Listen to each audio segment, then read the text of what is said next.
Morning students. आज हम लोग ट्रांसपोर्टेशन में मोदी मेथड सीखने वाले हैं।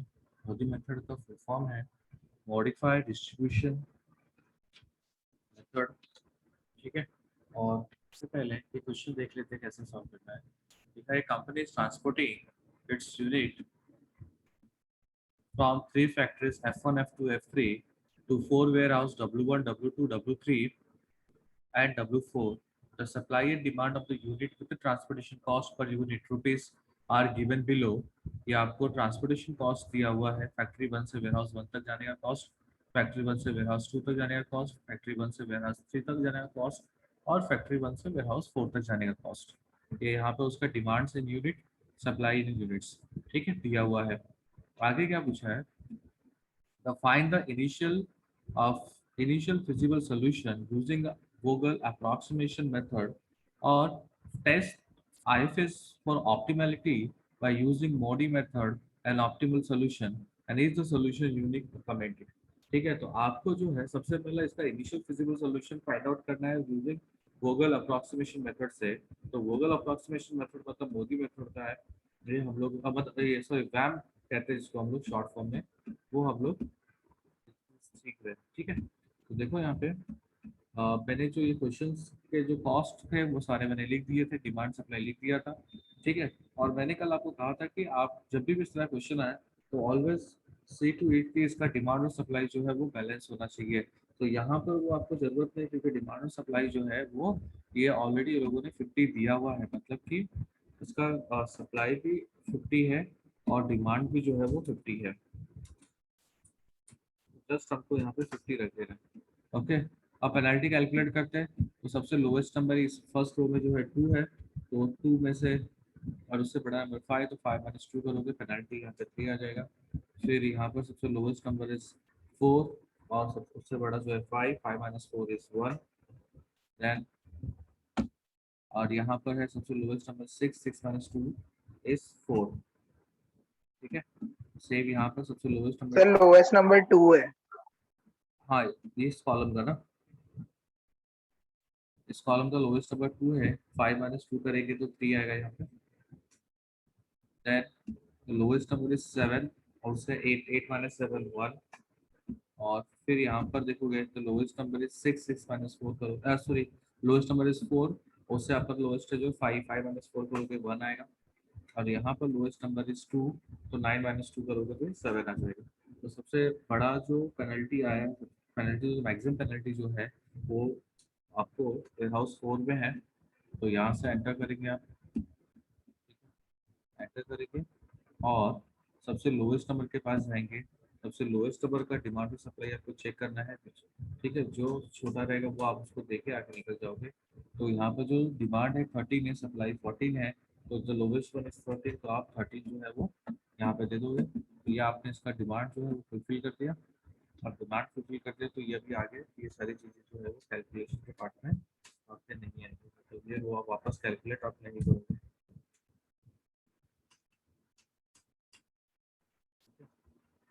जल्दी आप कैलकुलेशन नहीं करोगे।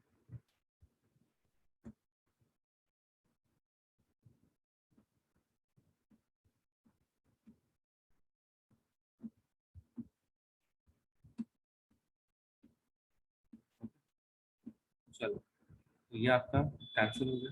वापस से पेनल्टी टू कैलकुलेट करते हैं। तो पेनल्टी टू में अभी लोवेस्ट नंबर जो है आपका 5 है और अपर लोवेस्ट जो है 7 है। 7 माइनस 5 करेंगे 2 आएगा। फिर अब लोवेस्ट नंबर आपका 4 और अपर लोवेस्ट 5, 5 माइनस 4 इज 1। फिर यहाँ पर आपका जो लोवेस्ट नंबर है वो है और 2, अपर लोवेस्ट इज 6, तो 6 माइनस 2 इज 4। ठीक है, नेक्स्ट यहाँ पे अगेन आपका जो lowest number is 2 and 5, 5 minus 2 is 3, इसमें कोई चेंजेस नहीं आया। यहाँ पे भी सेम 8 माइनस 7 1, और यहाँ पर लोवेस्ट नंबर इज 4, तो 5 माइनस 4 इज 1। अब आपको पेनल्टी 2 में देखना है सबसे हाईएस्ट पेनल्टी किसको है, तो हाईएस्ट पेनल्टी 4 है। ठीक है, यहाँ से एंटर करोगे आप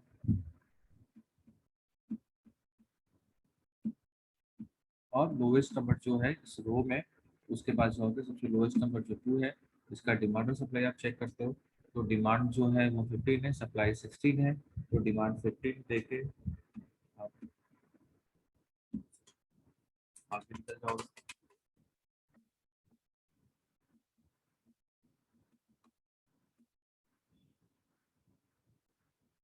ठीक है, अब ये आपके आगे कैलकुलेशन का पार्ट नहीं होगा।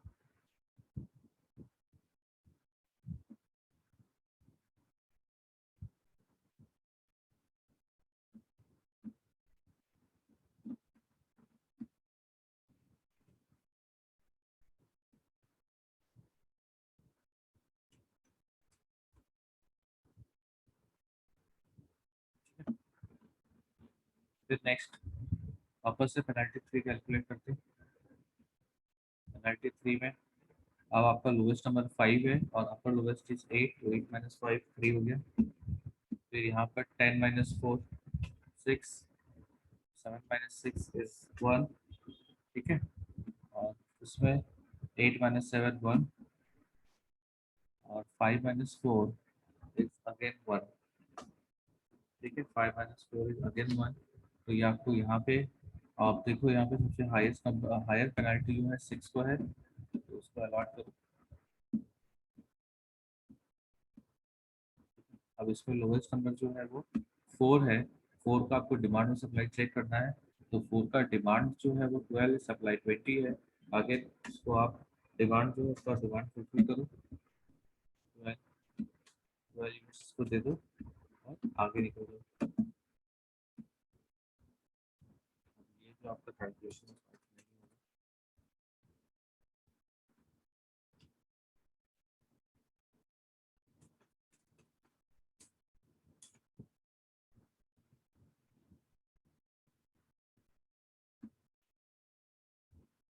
उसको कैलकुलेट नहीं करोगे। तो आपको एक लास्ट ही रह गया है, और जैसे कि यहाँ पर देखो 14 चाहिए, 13 आपने दे दिया है, तो रिमेनिंग वन, तो एक ही आपको रो में एक ही रो जो है जिसका एलोकेशन नहीं है, तो उसको आप 1 देके आप 13 प्लस 1 14 कंप्लीट कर लो।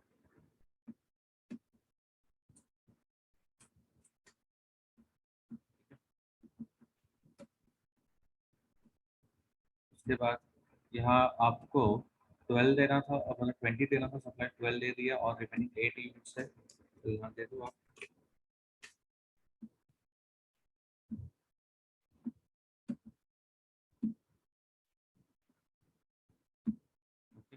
तो 8 प्लस 1 इज 9, और डिमांड कितना 2 यूनिट्स का है। ठीक है, 8 प्लस 1 9, और यूनिट्स डिमांड जो है 10 यूनिट्स का है, तो रिमेनिंग कितना आपको स्टॉक देना है, उसको 1 यूनिट इसको दे दो, ताकि इसका भी डिमांड जो है वो फुलफिल हो। देखो ये 1 एलोकेट करते ही आपका जो है ये 15 प्लस 1 16 हो गया, 80 12 प्लस 8 20 हो गया, और 13 प्लस 1 14 हो गया। तो डिमांड और सप्लाई जो है दोनों ही आपका ये टैली हो गया। इसके बाद आपको चेक करना है नॉन रीजनेबिलिटी।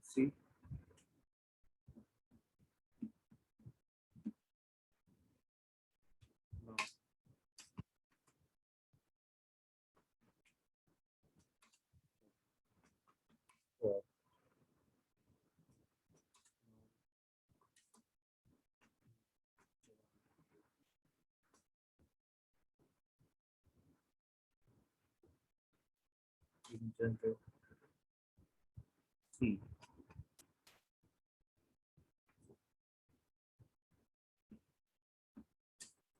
ठीक है। अब इसमें आपने जो एलोकेशन किया है, आप एलोकेशन देख लो कितना आपने एलोकेशन किया है। तो ये 1 2 3 4 5 6 टोटल 6 आपने एलोकेशन किया। तो यहाँ पे लिखोगे number of selection, number of allocation,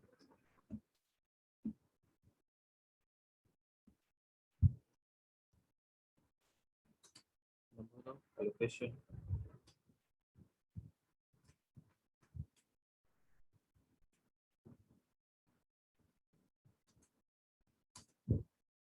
6, और यहाँ पर m plus n minus 1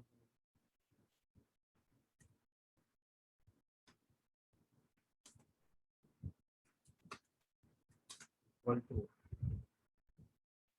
3 plus 4 minus 1 equal to 6।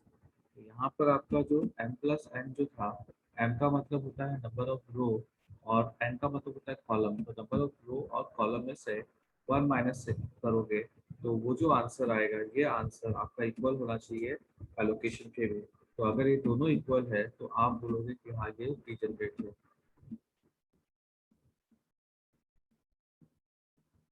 देखो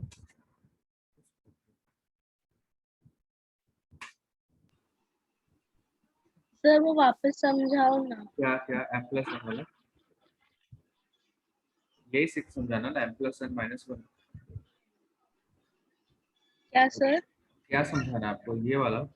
सर ये हाँ वो एलोकेशन वो नंबर, हाँ क्या किया आपने? नंबर ऑफ एलोकेशन जो होता है, ये आप जो एलोकेट करते हो, जो यूनिट आपने एलोकेट किया है, उसको काउंट कर लो नंबर कहाँ पे किया। तो 1 2 3 4 5 6, तो टोटल एलोकेशन जो है आपने 6 किया है। तो ये चेक करना होता है कि ये आपने प्रॉपर किया है कि नहीं किया है। तो कैसे चेक करते हैं? इसका फॉर्मूला है m plus n minus one, मतलब number of row plus number of column minus one. m मतलब होता है नंबर ऑफ रो, एन का मतलब होता है नंबर ऑफ कॉलम। तो नंबर ऑफ रो जो है यहाँ पे 1 2 3 है, और नंबर ऑफ कॉलम जो है 4 है। देखो, warehouse 1, warehouse 2, warehouse 3, warehouse 4 है। ठीक है, तो 4, ये 4 आपके कॉलम हो गए, और ये 1 2 3 ये आपके रो हो गए, और उसको से आपको 1 माइनस करना होता है, ये फॉर्मूला है। तो 3 + 4 5 7 हो गया, -1 किए तो 6 हो गया। तो नंबर ऑफ एलोकेशन और m plus n minus one equal to ये भी 6 है। तो इसका मतलब क्या है कि ये जो है आपका डिजनरेट है, सी नॉन डिजनरेट है। यहाँ पर लिखेंगे सॉल्यूशन इज डिजनरेट।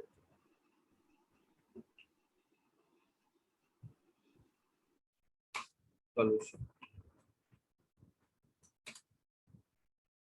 ठीक है। इसके बाद इसको हम लोग टेस्ट करते हैं कि ये जो आपने फाइंड किया है, ये जो आपने एलोकेशन किया है, क्या ये मतलब कि सही है कि नहीं है। ऑप्टिमैलिटी इसकी चेक करते हैं।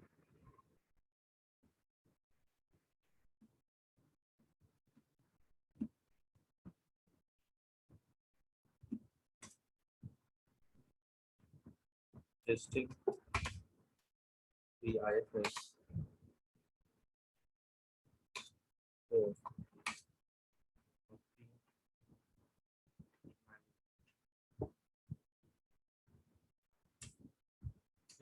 तो आपको वापस से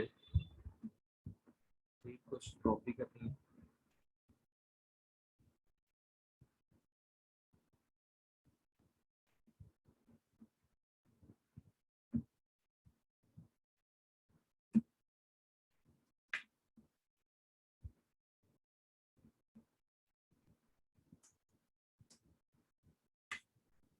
ठीक है, बस यहाँ पे कॉलम डालना।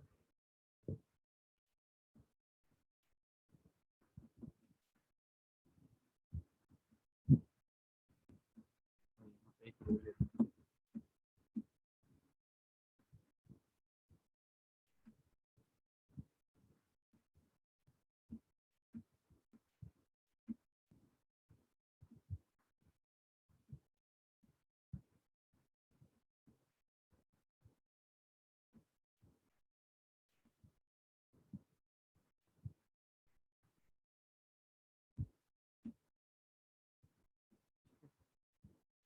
अगर इसको सेव कर लेते हैं तो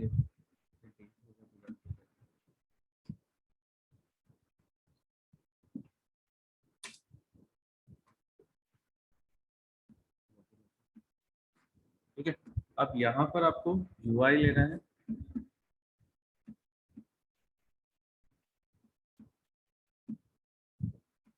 UI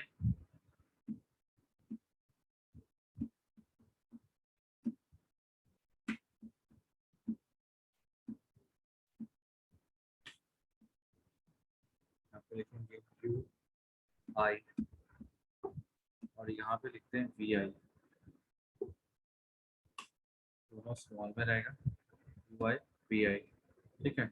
अब UI VI में क्या करते हैं, सबसे पहले आपको यहाँ पे U1 लेना है। U1 U1 जो है आपका हमेशा पहला जो ये होगा ये हमेशा 0 रहेगा, ठीक है, ये हमेशा 0 रहेगा और इसके बेसिस पे हम लोग वी आई कैलकुलेट करते हैं। तो देखो यहाँ पर ये फर्स्ट रो, सारे बच्चों का ध्यान यहाँ पे रहेगा, बहुत इंपॉर्टेंट है ये। देखो सबसे पहला क्या करना है आपको, देखना है कहाँ कहाँ एलोकेशन किए हो।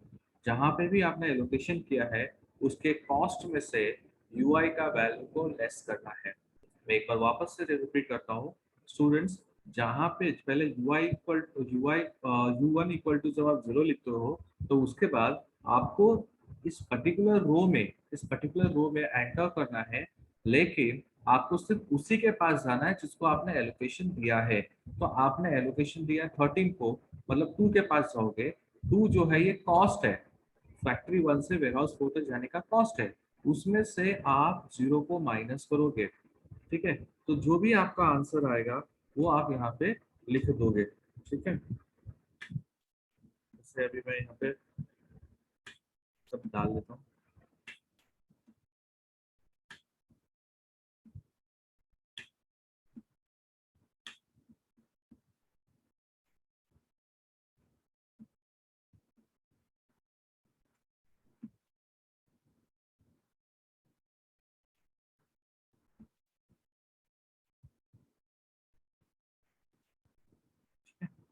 तो हम लोग क्या करेंगे, अब देखो इसका कॉस्ट कितना है 2।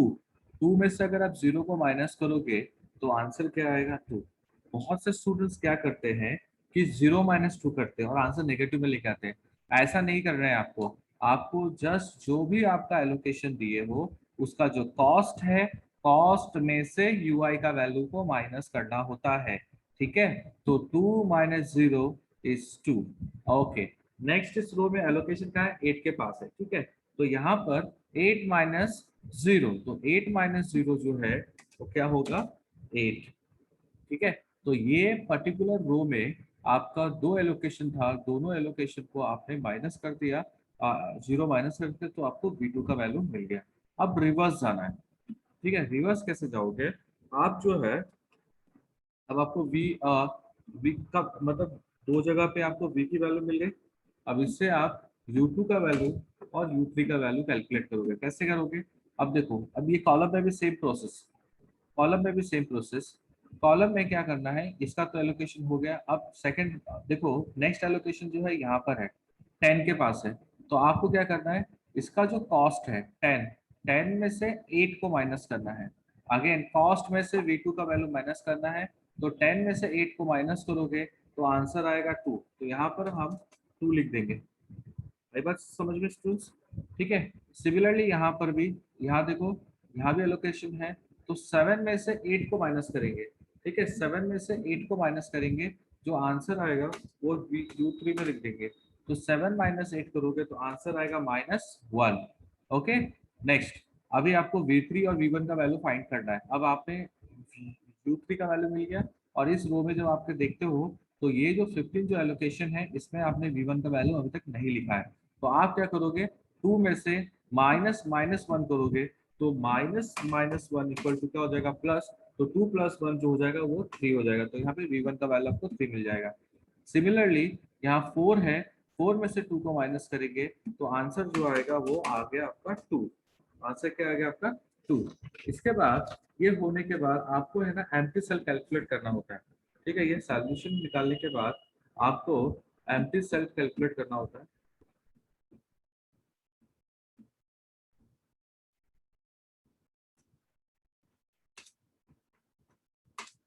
एम्प्टी सेल, एम्प्टी सेल मतलब जिस सेल में आपने एलोकेशन नहीं दिया है, ठीक है।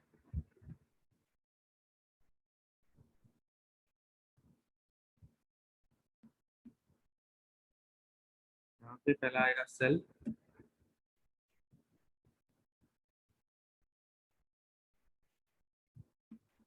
और यहाँ पे फॉर्मूला, एम्प्टी सेल का फॉर्मूला है delta, delta equal to cost, ठीक है, माइनस U प्लस V। जब UI प्लस VI होता है तो U प्लस V, ठीक है। तो सबसे पहला काम देखो, आपने कहाँ पे एलोकेशन नहीं है, कहाँ पे एलोकेशन नहीं है? F1 W1 में कोई एलोकेशन नहीं है, तो ये आपका एम्प्टी सेल हो गया F1 W1। तो यहाँ पर F1 W1 में तो लिखोगे यहाँ पे, पहले मैं पूरा लिख देता हूँ।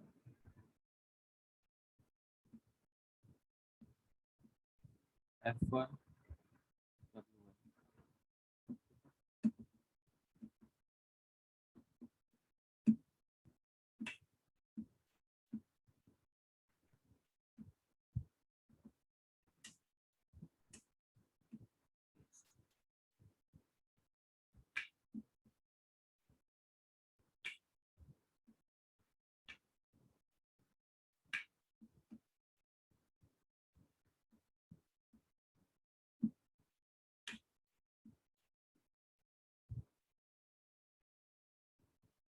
तो यहाँ पे आते हैं। हाँ, तो पहले वाला जो सेल है इसमें हमें एलोकेशन नहीं दिया है। सर एक डाउट है। हाँ बोलो। सर हमने ये जो ऊपर का जो ये बनाया ना, आपने जो अभी टेबल बनाया ना, उसमें हाँ U2 और U3 का वैल्यू 2 और हाँ, -1 हम लोग ने 12 वाला वैल्यू क्यों नहीं लिया? 12 क्यों वाला 8 और 1 ही क्यों लिया? देखो कैसा था कि हमने जो U1 का वैल्यू जब 0 रखे थे, तो 8 में से 0 माइनस किया तो आंसर आ गया 8। मतलब V2 में हाँ आपका एलोकेशन मिल गया। ठीक है, V2 का हाँ वैल्यू मिल गया। अब आप रिवर्स जाओगे, जिसमें एलोकेशन नहीं है उसको एलोकेट करोगे। तो रिवर्स जब जाएगा तो यहाँ पे 10 के पास कोई एलोकेशन नहीं था, तो 10 में से 8 माइनस करके इसको 2 दिया, समझे। और ये ये जो वैल्यू है V2 का, ये खाली इस पर्टिकुलर कॉलम के लिए है, समझे। फिर यहाँ 7 में से 8 को माइनस किया तो -1 हो गया। फिर जब आपको इसकी वैल्यू मिल गई, आपको U2 की वैल्यू मिल गई, तो उससे आपने V3 का वैल्यू निकाला है। कैसे? क्योंकि U2 का एलोकेशन आपको मिल गया, तो 4 - 2 करके यहाँ पे आपने निकाल दिया इस तरह से। समझा अभी डाउट? हाँ सर, हाँ सर। ओके, तो जो आपका पहले एम्प्टी सेल है उसको लिखते जाते हैं फटाफट।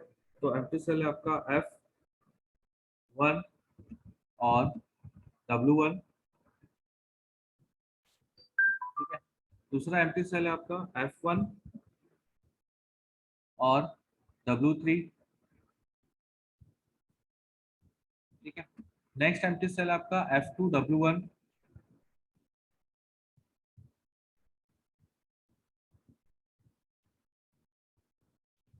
F2 W1।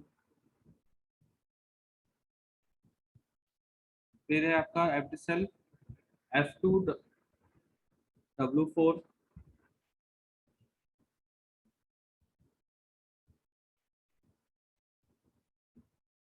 फिर आपका एम्प्टी सेल है F3 W3।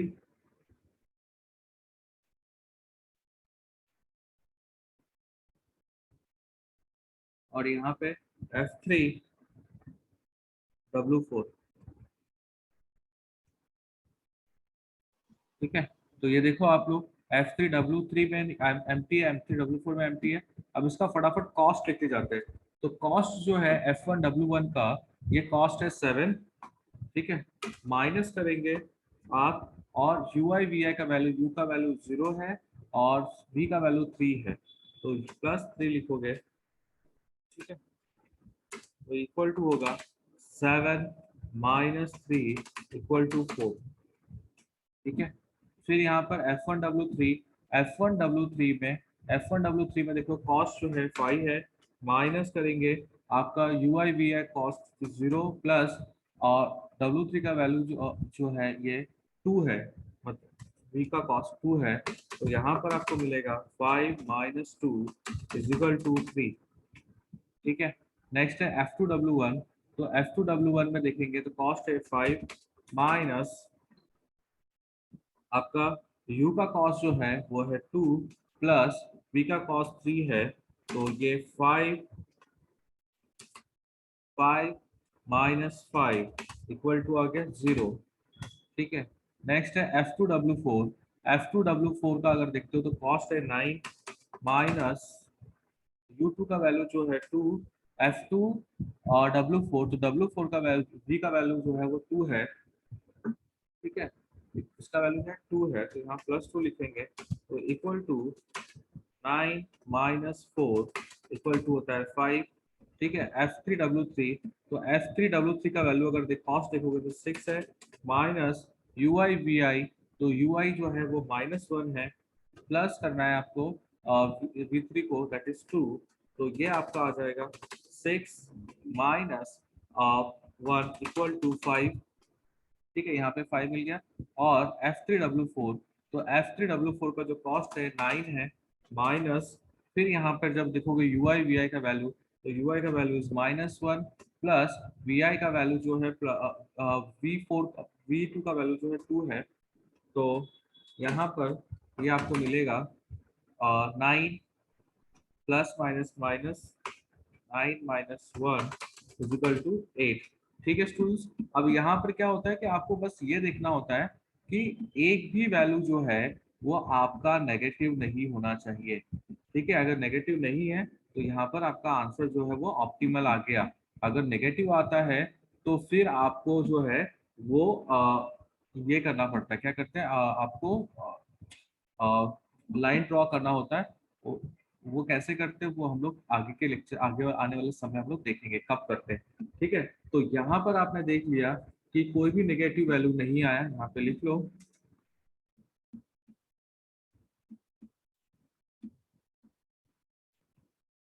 No negative delta. ठीक है, डेल्टा में एक भी नहीं आया, इसलिए ये जो सोल्यूशन है वो ऑप्टिमल सोल्यूशन है। therefore optimal solution. ठीक है स्टूडेंट्स, अब इसके बाद आप जैसे मल्टीप्लिकेशन करते थे कॉस्ट का एलोकेशन यूनिट के साथ, तो यहाँ पे आप मल्टीप्लाई कर दो और अपना टोटल कॉस्ट निकालो। तो यहाँ लिखेंगे टोटल कॉस्ट इक्वल टू, या टोटल कॉस्ट बोलो, यहाँ ऑप्टिमल कॉस्ट पूछ रहा है तो यहाँ ऑप्टिमल कॉस्ट लिखेंगे। ऑप्टिमल कॉस्ट इक्वल टू जो भी आपका एलोकेशन है 15 कॉस्ट मल्टी इंटू 2 प्लस फिर आपको है 8 multiply by 10 plus 1 multiply by 8 plus 1 multiply by 7 plus 12 multiply by 4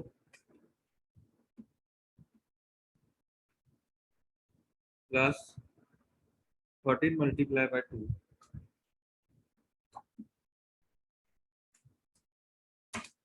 ठीक है, तो आप इसको एक लो, एक बार मैं वापस आपको बता देता हूँ कि ये जो हम लोग का कॉस्ट है वो एलोकेशन के हिसाब से हमने किया है। जैसे ये आपका जो मैंने यहाँ पे लिखा है 15 मल्टीप्लाई बाय 2, तो 15 मल्टीप्लाई बाय 2 मतलब ये वाला जो है 15 मल्टीप्लाई बाय 2 आप किसी भी ऑर्डर में लिख सकते हो, कुछ नहीं, आपको कोई इसमें कोई टेंशन नहीं कि आपको ऐसे ही लिखना है, आप किसी भी ऑर्डर में इसको लिख सकते हो, कोई इश्यू नहीं है। ठीक है,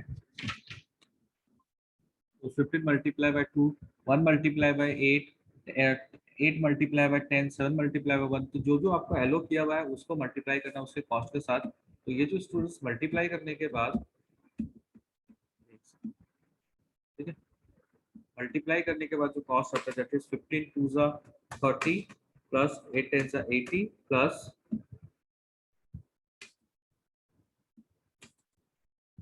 फिर 1 8 जा 8 प्लस 1 7 जा 7 प्लस 12 4 जा 48 प्लस 13 2 जा 26। तो ये सारे नंबर्स को आप प्लस करोगे तो ये आंसर जो है आपका टोटल प्लस करने के बाद आपको जो मिलेगा आंसर वो होगा 199। ठीक है, तो आई होप आप लोगों को ये क्वेश्चन समझ में आया होगा कि मेथड का नाम है modified distribution method, very very important है।